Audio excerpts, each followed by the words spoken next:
Beautiful souls, do you have a prayer request or want us to send you healing energy today? Would you like us to be praying for your friend or loved one? If this is you, go to worldslargestprayernetwork.com to submit your prayer request. And while you're there, please sign up to join our team of prayer warriors. The angels say prayer not only opens you to miracles, raises your vibration, and helps you heal, but the more you pray, the more God's presence is felt on earth. Feel your angels' love as they surround you right now, and listen for the positive, loving messages your angels intended specifically for you in today's episode. Hello, beautiful souls. Welcome back to the Angels and Awakening podcast. I'm your host and author, Julie Jancis. Friends, today we're here with Shelly, who has these beautiful angel stories to share with us. Shelly, welcome to the show. Hi, thank you very much. Oh, thank you for being here. And I love your puppies in the background. Are you a dog groomer? Yes, I am. Actually, that's part of my story. Oh, it's beautiful. I like even like you've got your scissors all behind you. Yes, this was the only quiet place I had today. So we're actually not working today. So All right. And where are you in the world? I am in Kingsport, Tennessee. Wonderful. I don't know why, but always hearing where people are at in the world helps me to just physically like mental map them within my brain. Yes.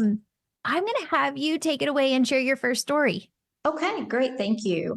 So I call this story my year of chaos or my midlife crisis. It actually started in 2022, about January. My daughter was graduating from high school. And so I had that chaos going on, which was a lot. For some reason, I decided to add into the mix a new puppy. So that was a lot. And then I had my business, which was booming. Right after the pandemic, my business saw a huge jump. We saw a lot of groomers leaving, which, by the way, I'm a dog groomer and I own my own business. And we saw a lot of talent in the industry leave after the pandemic, and it left a big gap. So I was getting to where I could no longer take clientele. I was that busy. So the busyness I would call getting out of control. And I felt in my life just complete and total chaos. There was always something.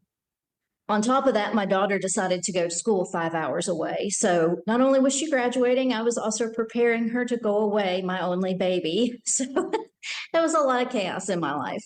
And I didn't really realize how bad it was. And at this point in time, I was indeed getting angel signs. I was just not seeing them for whatever reasons. I started seeing coins everywhere. And I thought, this is crazy. What? I would see them in the strangest, just the weirdest places. And I just wrote it off because of everything going in my life. So at work, one of the ways that I would relax and tune in to just what I had to do for the day was I started listening to podcasts. And that's how I found you. I was actually scrolling saying, I want to find something. I'm done with the politics. I'm done with this and that. I want something uplifting and happy and just spiritually good for me. And I found you. So I started listening to the podcast. And at this time, you were talking about your next angel membership year, which was the year of ease and peace and joy with the angels. And I was like, really breathing that in. I was like, oh, I love this. And every time I listened to you, I was like, I feel so much better. I love this. However, at that point in time, I didn't know whether I wanted to invest in the angel membership. I got your book and I started doing that. But the chaos was continuing in my life.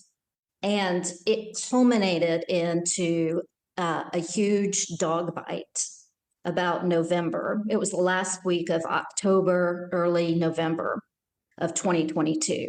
So this has been going from January 22 all the way to now we're at November. And I had a huge dog bite that landed me in the hospital for 4.5 days. receiving around the clock antibiotics. And,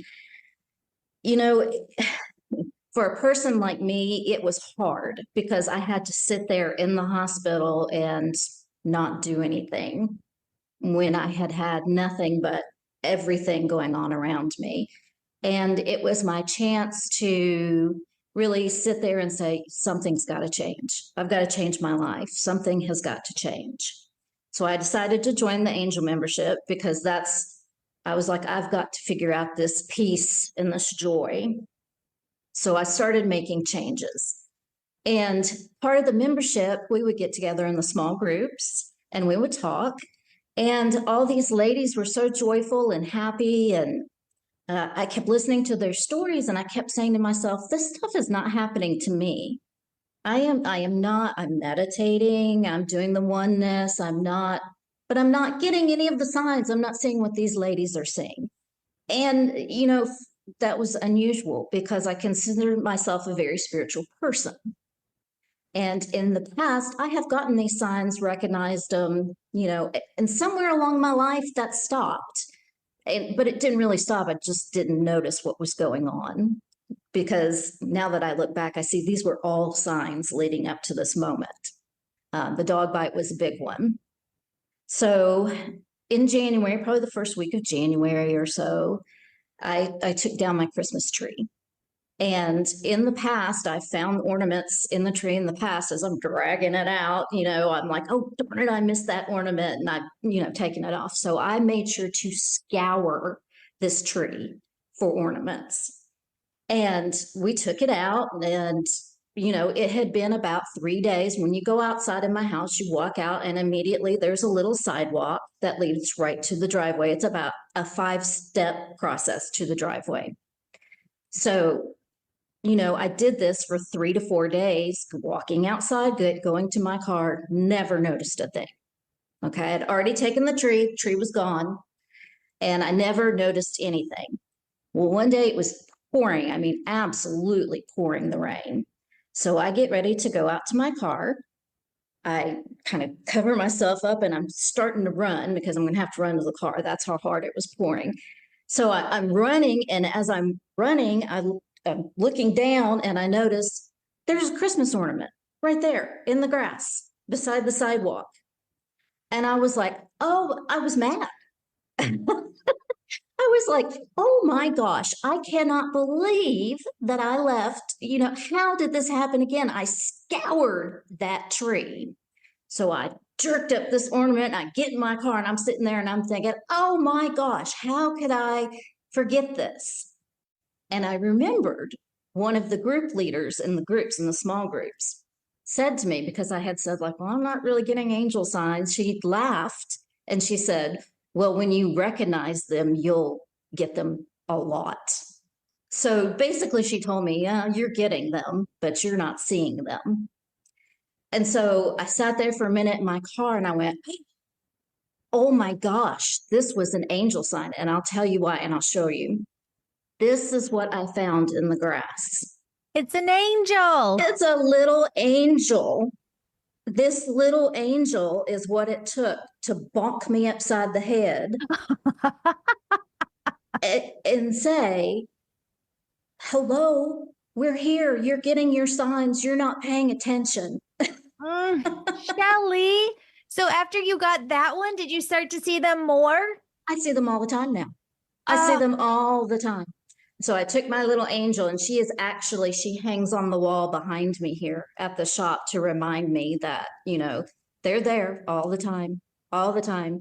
Archangel Ariel I call on her a lot. Yes. A lot when dealing with the dogs. So, but I see them all the time through numbers. I see them through stories that you tell all the time. I see it through Neil Donald Walsh, Conversations with God. I'm listening to that, and I had thought a specific thought about a part of a Catholic mass where the congregation repeats something. I thought, I wonder what that means. And I'll be darned if Neil Donald Walsh didn't address it like the next day when I was listening to, and I was like, oh my gosh, well, okay, there's your sign. just about anything. I can find, a sign in saying, okay, I get numbers all the time though, but Yeah. I've noticed colors more. So I'm hoping that through work and continue practice that I'm getting better. That's amazing. Have you ever thought about integrating like animal energy healing, bringing through messages for animals? Because as I'm tuning into Archangel Ariel with you, that's all she keeps talking about is like she's opening up this pathway. It's totally your free will to choose to go down it, but it's really strong there in your auric field. Yes, because actually it was during one of your podcasts I was listening to Nancy, is it Windhart or Weinhardt? I'm not sure. I Okay. forget how you She pronounce was it. the animal communicator, and Yes. I had never really thought about it until I heard that podcast, and I looked her up. I've looked up the information, and I get her. This is what you need to be looking for. And I've started practicing it on some really difficult dogs. And I have found that like I'm not getting communications like what she talks about. It's not that clear. It's not that strong. But like I have found myself when I have a really, really difficult dog, just kind of putting my hands on them and going, okay, it's okay. This is Yeah. not, the quicker we do this, the more we can go home. Yeah. And, I'm trying to envision that in my mind for them of home or mom's going to come back and get you. We just got to get through this. I'm not going to hurt you. I'm not going to, nothing's going to happen. We just got to get through this. You'd be excellent in the Angel Reiki school too, because we've had so many animal communicators come through there. And a lot of times we're just not like singularly gifted to bring through messages from animals or loved ones.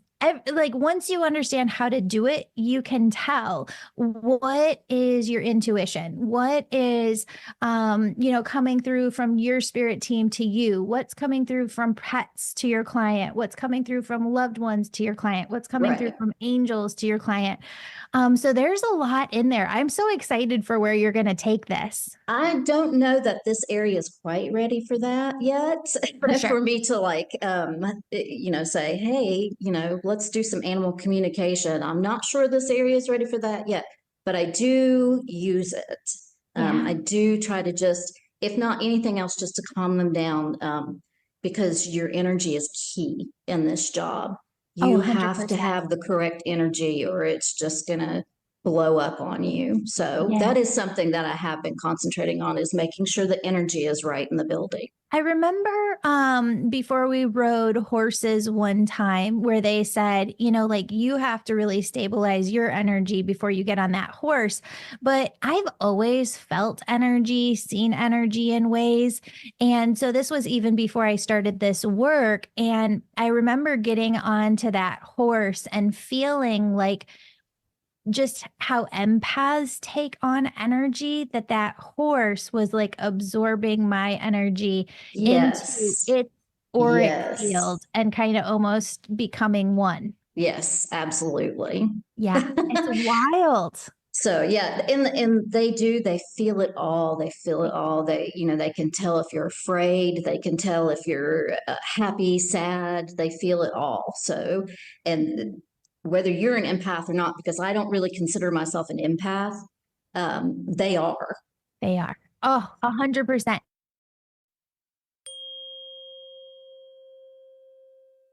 Did you know I give away a new free reading each month to a listener who leaves a 5-star rating of this show on Apple Podcasts or Amazon? After you leave 5 stars, go over to the Contact Me page on my website, theangelmedium.com. Fill out the Contact Me form, letting us know that you gave 5 stars. That way, we can contact you when you win. The more 5 stars you leave, the more chances you have to win. And your name always stays in until you do.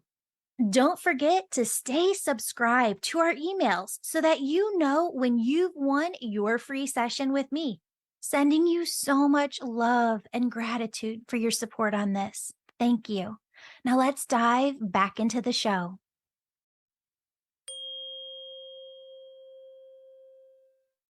That's what I write about in the books Angels and Awakening, is that Archangel Ariel says that all animals are natural energy healers in general, Yes. that they're built with a different energy filtration system than the rest of us. And they really filter out our anxieties, our stresses. And I don't believe that it sticks to them, right? It more so just moves through them. They are just love. And oh, that's amazing. I love the work that you get to do. Oh, yeah, they are. And they are the most forgiving. I mean, sometimes I have to do things that are not so nice. And the first thing they'll do is turn around and say, wag their tail, say, give me that. It's okay. Yeah. It's okay. Oh, well, Shelly, I think that you have another angel story for I us. do. I do. And this Yay. is after I've settled down here and started seeing my signs. I was practicing oneness, and my dad has passed away. Dad and I didn't really always have the greatest relationship. We kind of had I'm familiar with your story, and it's kind of similar. He didn't always make the greatest choices in the world. Yeah. And so there came a point in time to where I had to say, I love you, but I can't be involved with you. Yeah. So for about 17 years there, we had a relationship where me and Dad would basically Facebook happy birthday or Merry Christmas, nothing too, I would give him updates on my daughter occasionally, nothing too intimate, but just letting each other know we're still there. Hey, we still love each other. That was about it. So about a year or so ago, he got really sick, really, really, really sick, and he was dying. And there came a point where he was put in hospice. And my brother called me and he said, if you want to talk to Dad, this is it. This is it. This is your chance. And I honestly didn't know what to do because we didn't talk on the phone. We didn't do that. We, just sent each other cards or messages. And I was in a lot of turmoil because, and this might sound bad to some listeners, because I was honestly okay with him passing. He was sick, and I knew that it was awful for him because he had a rough death. And I was okay on my end of the relationship, but I didn't know how he was on his end of the relationship now that he was passing away. So believe it or not, I was in the shower one night, 6 p.m., and I've heard a lot of your guests say they meditate in the shower. And I think that's funny because that's when I do it. But I was meditating in the shower and I was like, guys, I was talking to the angels. I said, I don't know what to do. I don't know what to do. I don't know if it's appropriate for me to contact him by phone or not. And at that point, didn't even have his phone number. So I asked for a sign. And I said, it's got to be a clear, specific sign, and it's got to be tonight. I have to know tonight. And I told them, I said, one of the things that I associate my dad to, there was two things, Disney and Elvis. Those were big associations with him, with my dad. And so I said, okay, angels, I said, I know it's 6 p.m.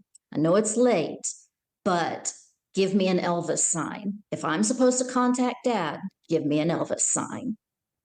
And I left it at that. I was like, okay, I was pretty clear about it. So I'm sitting there at night, and it was about 8 p.m. And I think it was a re-recording of the Westminster Dog Show was on, of all things, because as a groomer, I often look, how are they doing that? What's going on different in the world of haircuts for these dogs? And the toy poodle came out, and the commentator was talking about how Elvis gave toy poodles as gifts to the people that he loved. Oh. And I was like, I sat there for a minute and I was like, you have got to be kidding me. Of all the places in the world for Elvis to come through, it was on the Westminster Dog Show. And I just kind of sat there for a minute. And I was like, okay, I got it. And so after that, I called my brother and I said, I need Dad's number. I'm going to give him a call. And it's about 3 weeks before he passed. And I called him, and it was really, he had a lot of breathing. had a hard time breathing. So it was a very, very, very short conversation. It was basically, I love you. I have a hard time talking. So we have to keep it short, but just keep in touch. And I was like, okay. The following week, I had laryngitis. So I couldn't actually speak to him. And I thought, well, he's having a real hard time talking. So what I'll do is I'll text him. And so I texted him and I told him, I can't physically speak. But here's what I'm going to do. I'm going to send you a whole bunch of pictures and explain them to you. So I sent him basically a whole bunch of pictures of everything he missed in our lives. My daughter, my husband, my life, from the 17 years, we didn't have a big relationship. So including her graduation and things like that and her prom. And so I sent that, and I think he loved them. He sent me back that he loved them, thank you. And then the following week I was okay. And my brother had expressed to me, I don't know whether you're going to be able to talk to him. So I tried calling and nobody answered. And I texted and I said, Tom says you're not really doing so hot. I just wanted to, get in touch, say I love you, because that was the one thing he asked me to do was stay in touch. So I had decided once a week I was going to do that. And he never got back to me because he was in the active stage of dying. But I felt like my phone call helped him go because I felt like he was waiting on that. He couldn't leave until he got some closure in areas of his life. And that was a closure he needed. It wasn't for me because I felt fine with where I was in the relationship. I felt like I did it for him because he was just hanging on and hanging on. And I felt like I had prayed for weeks to the angels that, I had asked them, you're the angel who helps people pass. I think it's Jeremiah. Is that right? Who helps them? Yeah. Yeah. Who goes from, helps them go. I was like, help him go, help him meet Azrael, I think. And, so help him to cross. And it wasn't happening. And then I did the phone calls and it happened. And I felt like that was what he needed. So, yeah. And every time I see Elvis now, I'm just like, hey, Dad, and he pops up in weird conversations. And I'm like, okay, that was weird. Hi, Dad. Yeah. And I feel like he's told me he's okay. He's okay. It's so interesting doing this work to just see things from the perspective of energy as people are passing, because we hold on to so many different energies in our own lives of pressuring ourselves to do this or that or be this or that. And we have perfectionist tendencies and we just really want to do our best in this lifetime. And there's so much that just, even when we're not dying, like when we're in our teens, our 20s, our 30s, 40s, 50s, 60s, where we're holding on to these pressures and these thought notions within our minds. And you think about trying to let that stuff go. Like, how do you just stop being a perfectionist? How do you let that go? And I think a lot of us, if you asked a perfectionist, they'd go, I don't know. I don't know how you just let it go. And that's the best that your people on the other side can describe it to you in a session with me. They'll bring that example up because they say, Julie, how do you let go of being a parent? How do you let go of being a dad, of being a husband, of being a son, of being, whatever stage of life you're in, you have these roles, there's responsibilities. How do you let go of the life's work? You spent all these years toiling away for this one particular mission. How do you just let go? It's interesting. And I later on in life would like to do some more work with this because we're so subconscious, most people in their everyday lives as they're going through, that we don't even think about what's actually with us, what we're thinking about, what emotions are with us. It would be interesting to do work with people at the end of life to see if they really realize that that's what they're struggling with, and to put together some mechanisms and techniques to help them release and let go, Yeah. and it's all gonna be okay. Yeah. And sometimes I think it's just as easy as telling them it's okay. It's okay. Yeah. Because I did that with my grandfather too when he was passing. Yeah. I came into the room and I was the last one there, of Mhm. course. And I said, Pa, that's what I called him. I said, it's okay. I said, it's okay to go. I promise I'm not going to let anything happen here. It's going to be okay. And like 5 minutes later, he passed. So Mm. I felt like he waited on me to get there. And then once I said, it's okay, I'm going to make sure everything's okay, Yeah. he was done. So, and I think it's just that easy sometimes. I think you're right. I haven't been there at anybody's passing yet. I'm very blessed to be 42 and to not have done that. We've been dealing with a dog of ours, which after this, I have to ask you some questions, who's just not doing so well, but it's too, like, he's too young to like leave. He's only 9 years old. And, we were sitting with him, my husband and I'm going to start crying, like in the vet office this week. And my husband just out of nowhere just started saying like, Fluff, we're not ready. Like, we're not ready. We're not ready. And I don't know if like he's holding on to because we're not ready. Like, we're just not ready to lose him. And I've been processing that and comparing it to what I've seen from spirit so many times, where I'll be working with a client and they've got a parent or a grandparent who's been back and forth for years between departing and not departing, departing and not departing. And I can see now through what we're going through with Fluff that sometimes the family isn't ready. And that energy tie can keep a person energetically here. And there is this toggling dance between, are they ready? Are they not? Is the family ready? Are they not? And it just lingers. And that's one of the hardest things for my clients, because you'll always hear the client say, I just want them to be at peace. I just want them to be okay. But there's also simultaneously a part within us that's not always ready to say goodbye. Sure, yeah. That's your baby. Yeah. Sure. Yeah, yeah, yeah. But, one of the things I've learned through doing this is I've been doing it long enough, been doing it for 24 years. So I've seen a lot of pets pass. They're okay.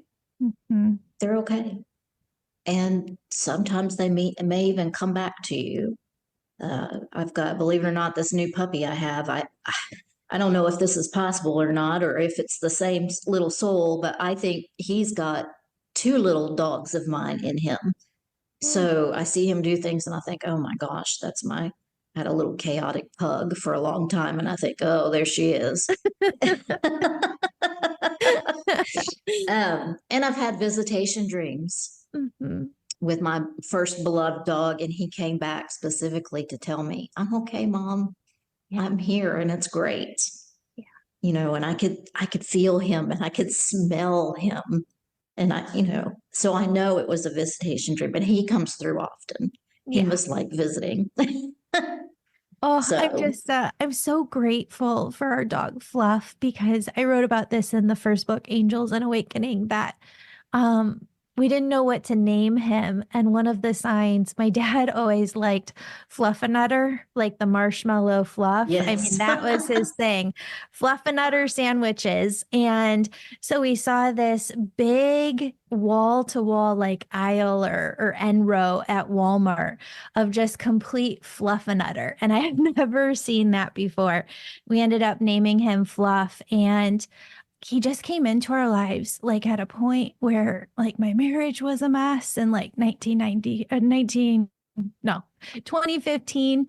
And like Fluff's energy just shifted everything Yeah. within our lives. And it's just been such a big blessing. And I just feel this overwhelming just gratitude for the way that the energy of my dogs and just their love, their unconditional support has just completely transformed our lives and given us like the best decade I've ever lived, not just with the podcast, but just the love within our family.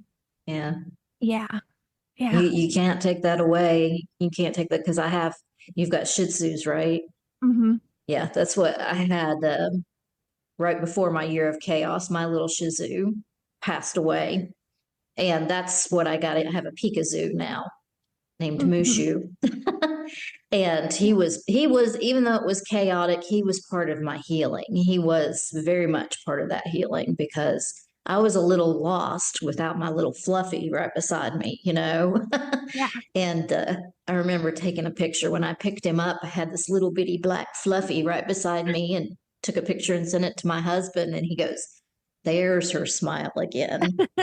And he meant me because I had been so unhappy because my little baby had passed away. So, I know. I know. I don't think that I can't even think about like losing him. And I'm definitely really struggling with this. And I know that we'll always be connected. But my goodness, is it a process? and it's hard because you have to make a decision. Yeah. Um, and I think that's what makes it so hard is I have never seen a domestic pet pass away naturally or Yeah. very little. Usually you have to make a decision to end the suffering. Yeah. Very few people have, just, oh, I woke up and he had passed. They've had to make a decision because of illness or injury or, and so I found that, I have been able to learn and comfort people through that. And I have a lot of my clients will call me and say, Buddy passed away last night, or I had to take Buddy and put him to sleep, and they feel comfortable calling me because I feel comfortable talking about it.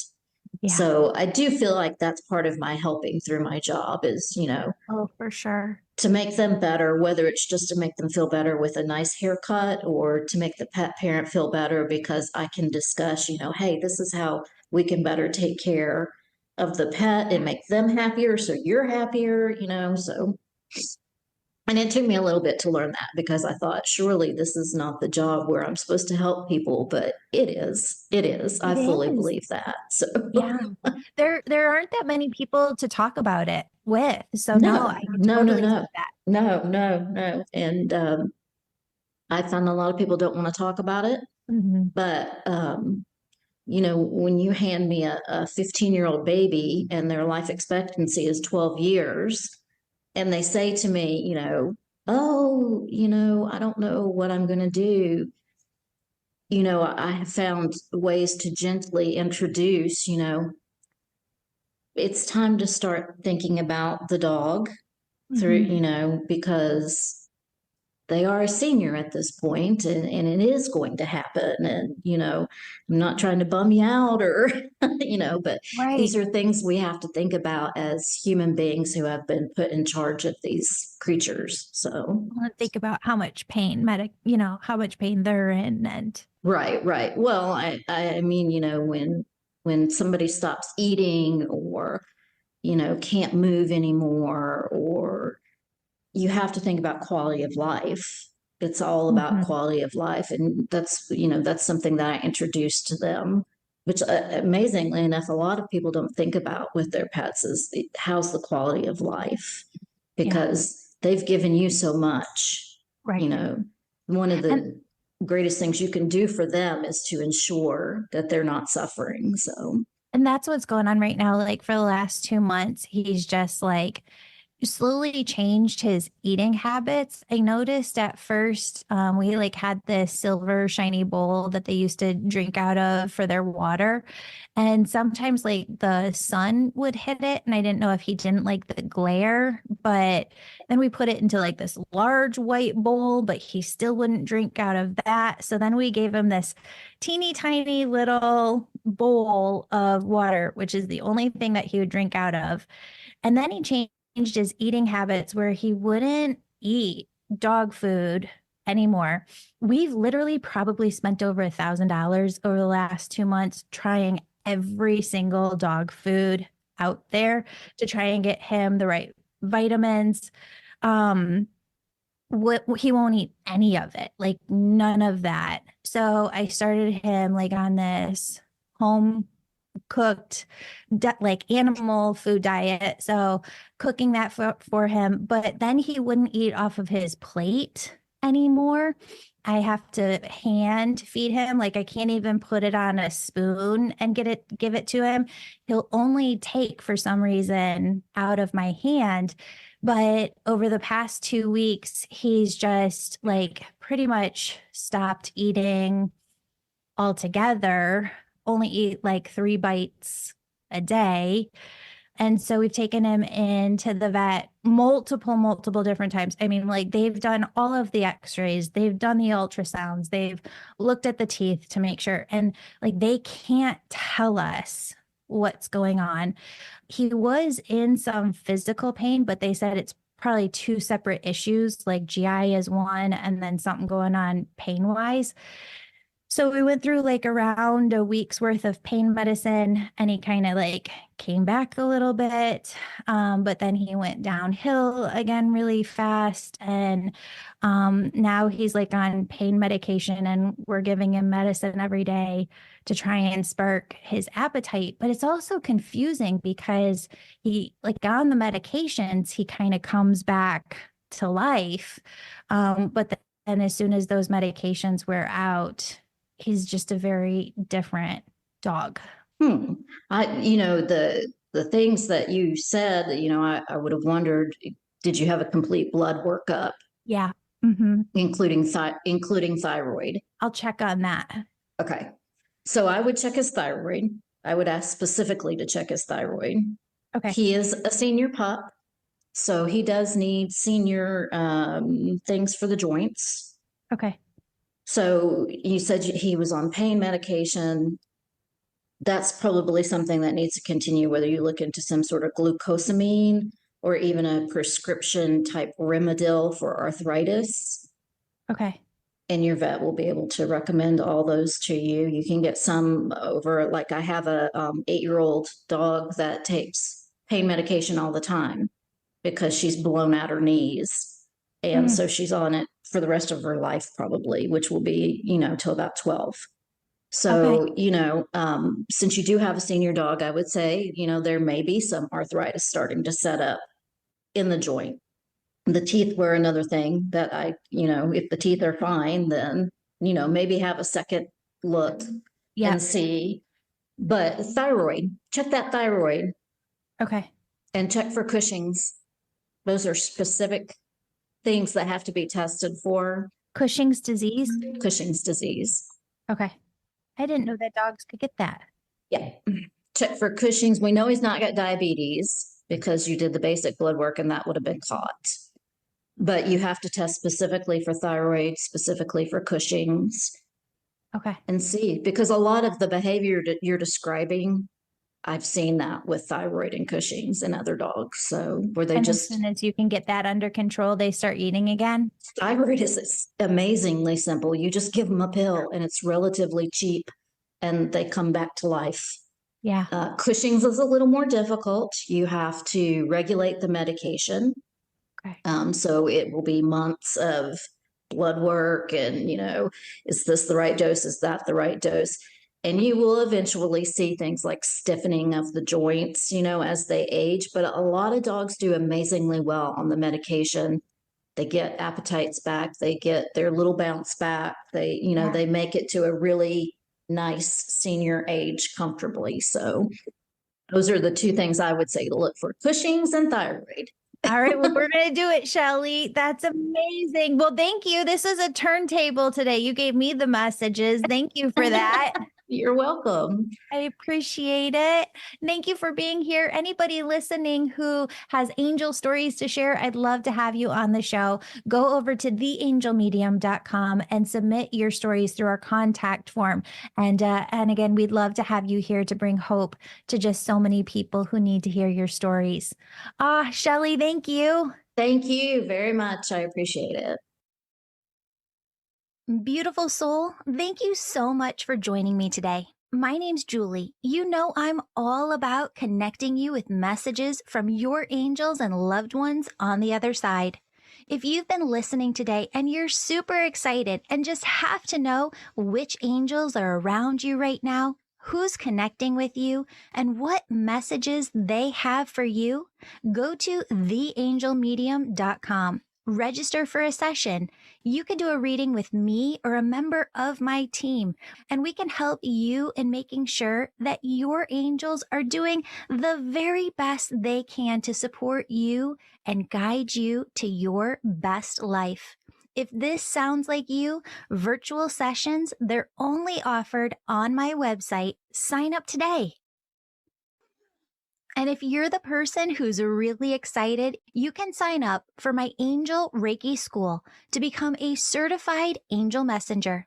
That's for the healers among us who feel called to grow their intuition to the max and serve humanity with their gifts. You'll learn Reiki, mediumship, how to deliver angel messages, and how to get clients. That's the Angel Reiki School at theangelmedium.com, or DM me on Instagram at Angel Podcast with any questions. Before you go, connect with your angels by placing your hands on your heart. Take a deep breath. Imagine a doorway filled with God's unconditional love is right in front of you. Step into that love and feel it as it fills your body, chakras, and auric field. Now ask your angels, what would you have me know today? And open yourself to the positive, loving messages they have just for you.